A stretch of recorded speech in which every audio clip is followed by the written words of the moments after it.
सतगुरु की साजी नवाजी, प्यारी सात संगत जी, प्यार से कहिए धन अंकल जी। पढ़ा सुना कहा नामक बुक का सहारा लेकर दासी आप सबके साथ एक कहानी साझा करना चाहती है। मृत्यु का उत्सव। मंत्री का जन्मदिन था। सर्वत्र हर्षोल्लास का वातावरण था। मंत्री के निवास स्थान पर एक बहुत बड़े समारोह का आयोजन किया गया था। राजा ने अपने एक विश्वस्त सेवक को मंत्री के निवास स्थान पर भेजा। वह सेवक अकेले में मंत्री से मिला और बाहर चला गया। संदेश एकांत में दिया गया था। इसके बावजूद खबर फैल गई। जो भी खबर को सुनता स्तब्ध रह जाता। गाने वालों का गायन रुक गया था। वाद्य यंत्र मौन हो गए थे। संदेश ऐसा था कि दिल दहला देने वाला था। लगता था राजा ने कोई पुरानी शत्रुता निकाली थी। तभी मंत्री को उसके जन्मदिन पर प्राण दंड का संदेश भिजवाया था। संदेश में स्पष्ट कहा गया था कि कल सुबह मंत्री को मृत्यु दंड दिया जाएगा। थोड़ी देर पहले जहाँ चहुओर हर्षोल्लास का वातावरण था, वहाँ बिल्कुल सन्नाटा था। हलवाइयों के हाथ रुक गए थे और उत्साह के स्थान पर हादसा का ही अस्तित्व वहाँ नजर आने लगा। मंत्री कमरे से बाहर आया। उसके चेहरे पर अब भी वैसी ही प्रसन्नता झलक रही थी जैसी थोड़ी देर पहले थी। उसने चहुओर पसरी उदासी को देखा तो उदास होने के बजाय हैरान हो गया। वह बोला, अरे क्या हुआ? ये स्वर क्यों बंद कर दिए? अरे हलवाइयों, रुक क्यों गए? अपना काम जारी रखो। मित्रों ने सोचा कि अचानक मिली बुरी खबर से शायद मंत्री का मानसिक संतुलन खो गया है। तभी वह हालात की गंभीरता को समझ नहीं पा रहा है, लेकिन ऐसा नहीं था। मंत्री बोला, अरे कुछ गाओ, कुछ बजाओ। क्यों वक्त से पहले ही गम में डूबे हुए हो और मुझे भी डुबो रहे हो? स्पष्ट था कि मंत्री का दिमागी संतुलन सही था। वह अपने मित्रों को बुलाकर बोला, यारों, फांसी तो सुबह दी जानी है, अभी से क्यों गम में डूबे हुए हो? यह मजाक का वक्त नहीं है भाई। हम तुम्हें प्यार करने वाले लोग हैं। तुम्हारा ना होना कैसे बर्दाश्त करेंगे? एक मित्र बोला। लेकिन अगर राजा का संदेश ना आता तो क्या मैं मरता ही नहीं? अरे मरना तो एक दिन सभी ने है, राजा ने भी, प्रजा ने भी, सबने एक ना एक दिन मरना ही है। तो फिर मरने के लिए क्या शोक? सच्चाई को सच्चाई की तरह ही क्यों नहीं स्वीकार कर लेते? यह कहकर मंत्री ने इधर उधर देखा। वातावरण में अभी भी गमी बरकरार थी। हो सकता है राजा का संदेश आए बिना भी मैं कल सुबह ही मर जाता। क्या ऐसा होना असंभव है?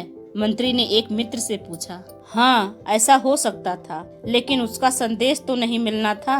मित्र बोला, अरे संदेश तो तुम्हारे लिए तो था ही नहीं, मेरे लिए था। इसलिए तुम संदेश में क्यों उलझे हो? समझ लो, संदेश आया ही नहीं। मंत्री दृढ़ स्वर में बोला। संदेश की सच्चाई को अनदेखा कैसे करें?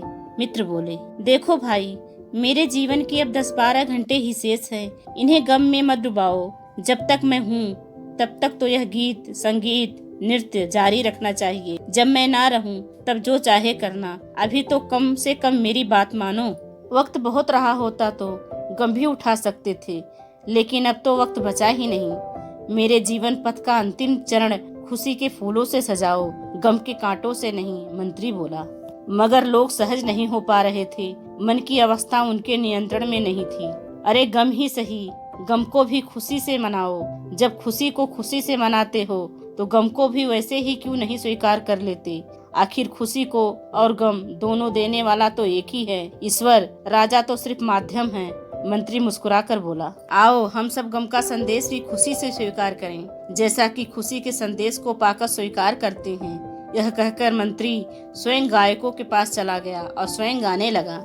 इसी दाता का यह भी तो उपहार है, हर गम भी हमें स्वीकार है, हर गम भी हमें स्वीकार है। स्वर यात्रा शुरू हुई तो बढ़ती गई। धीरे धीरे समा बदला। नृत्य, संगीत, गायन सब में गर्मजोशी आ गई।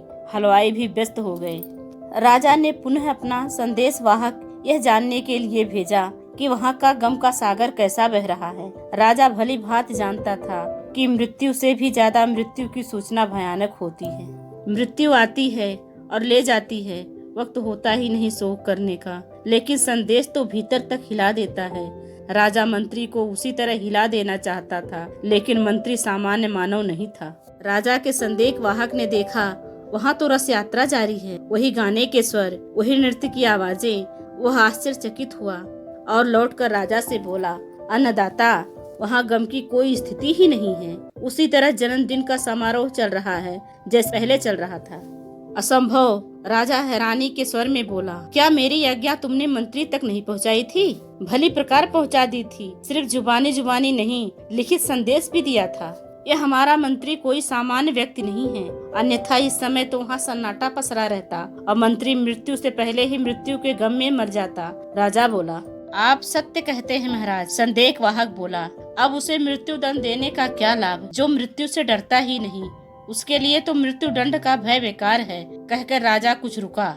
उसका मृत्युदंड का आदेश निरस्त है। यह संदेश उसके घर पहुंचा दो, कहकर राजा सोने चला गया। संदेश वाहक दोबारा वहां पहुंचा। उसने राजा का नया संदेश मंत्री के एक मित्र को दिया और वापस लौट गया।